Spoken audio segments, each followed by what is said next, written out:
the locomotive, that outran the entire railroad industry, then vanished overnight. For nearly a century, one locomotive has held a claim that no machine has ever matched: the fastest steam engine in history. But buried in the records of American railroading is proof that a locomotive once ran so fast, so reliably, and with so little fanfare, it made the industry's most celebrated speedsters look like regional curiosities. This engine did not just break records, it shattered them, sustained them, and then disappeared so completely that even railroad historians struggle to recall its name. If speed was supposed to guarantee immortality, why did this locomotive vanish while slower machines became legends? The answer reveals a hidden truth about which stories survive and which are allowed to die. The speed that defined an era. The 1930s belonged to streamlined speed. Passengers pressed against station platforms as sleek locomotives roared past, their polished casings catching the light. Names like the Hiawatha, the 20th Century Limited, and the Zephyr filled headlines and sparked rivalries that stretched from Chicago to New York, from the plains of Wisconsin to the Rockies. Speed was not merely a technical achievement, it was a promise. Railroads printed timetables that advertised mile-a-minute averages and ran publicity specials with stopwatches and photographers on board. In this era, certain engines earned reputations that have never faded. The Milwaukee Road's Class A, with its distinctive orange and maroon shroud, became the face of Midwestern speed. Its official timetable demanded 100 miles per hour running on certain stretches, and the locomotive delivered, pulling packed passenger trains at averages that still impress engineers today. The New York Central's Hudsons hauled the 20th Century Limited along the water-level route, arriving in Chicago with minutes to spare, their arrivals announced by newsreel cameras and grinning executives. The Pennsylvania Railroad's streamlined K4S raced across the Northeast Corridor, their names etched into magazine covers and model train catalogs.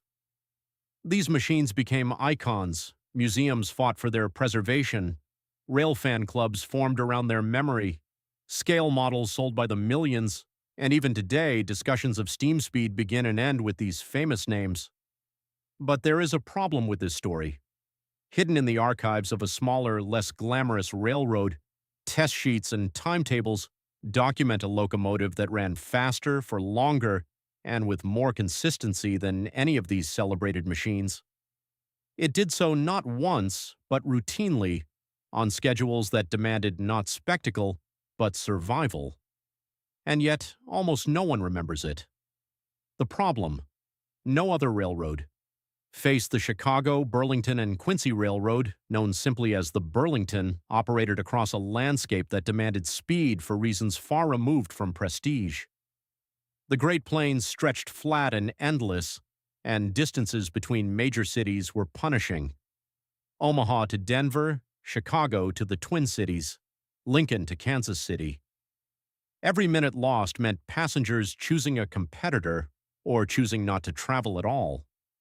By the mid-1930s, Burlington's management faced a crisis. Their passenger revenues were collapsing.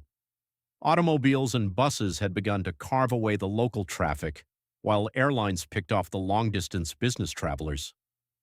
The only way to survive was to offer something no other mode could match: reliable, record-setting speed at a price the public could afford.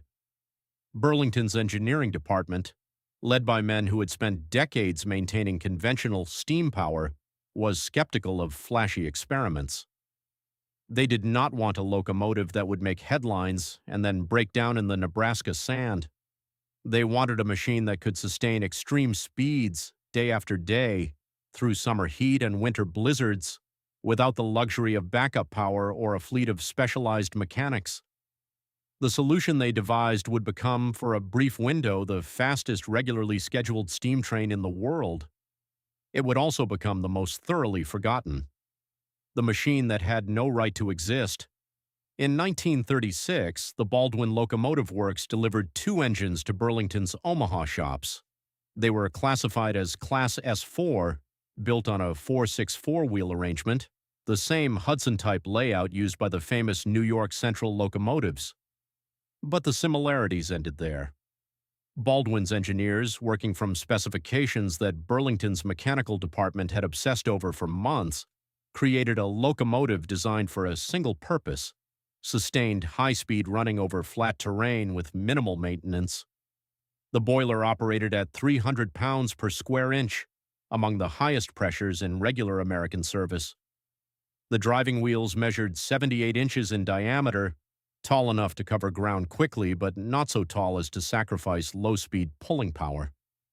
The cylinders were compact, the valve,